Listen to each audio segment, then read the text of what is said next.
Hi, my name is Mike Falanga, and the issue on campus that I decided to identify was alcohol and drug abuse. Alcohol and drug abuse can be found on campuses all across the United States.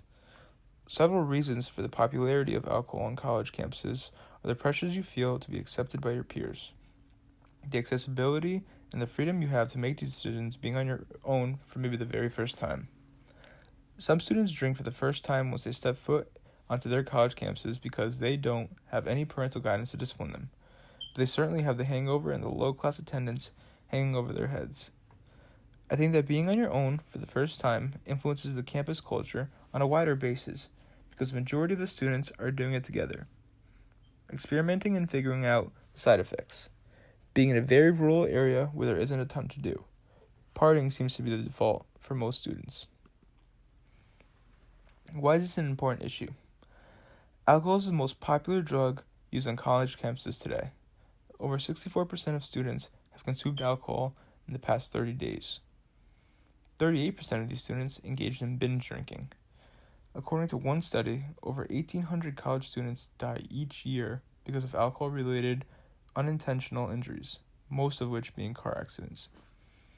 After classes are out on Thursday or Friday, you know that most students will be heading to someone's house off campus or a bar down the street. For some, this is an every night occurrence. Starting out in college creates some social anxiety, and temptations are strong. This is not to say that college students immediately dive into binge drinking and drugs, but partying to have fun can lead to addiction. Plattsburgh resources. At Plattsburgh, we have access to the Student Health and Counseling Center, which is where students can go for individualized care for emotional and physical well-being. They offer counseling hours throughout the work week. In addition to counseling center, we have access to the walk-in health care clinic, crisis center, and nutritional advice. As for the regulations and procedures governing disruptive activities of students on campus and maintenance of order policy is exactly what it sounds like, making sure students remain safe and order is maintained.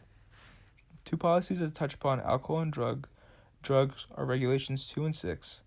Regulation 2 reads, the alcohol policy of the college is in compliance with New York State law, which prohibits the sale or giving of any alcoholic beverage to any person under the age of 21, which prohibits the purchase of any alcoholic beverage or possession of, with intent to consume, any alcoholic beverage by any person under the age. Now, Regulation 6 reads, illegal possession of or using dangerous drugs as defined in New York State penal law or hallucinatory chemicals is prohibited. Alcohol is, however, allowed to be consumed in residence halls so long as you are of age, but parties are permitted. Now, what Plattsburgh needs.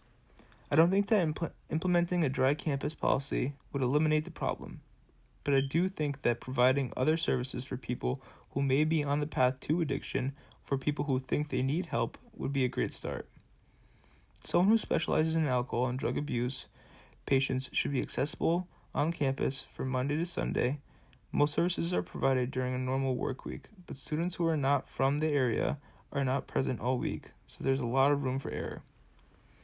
Obviously, if students are battling addiction, they should leave school, but for those who use alcohol and drugs as recreational activity, should have a chance to get better and focus on their education.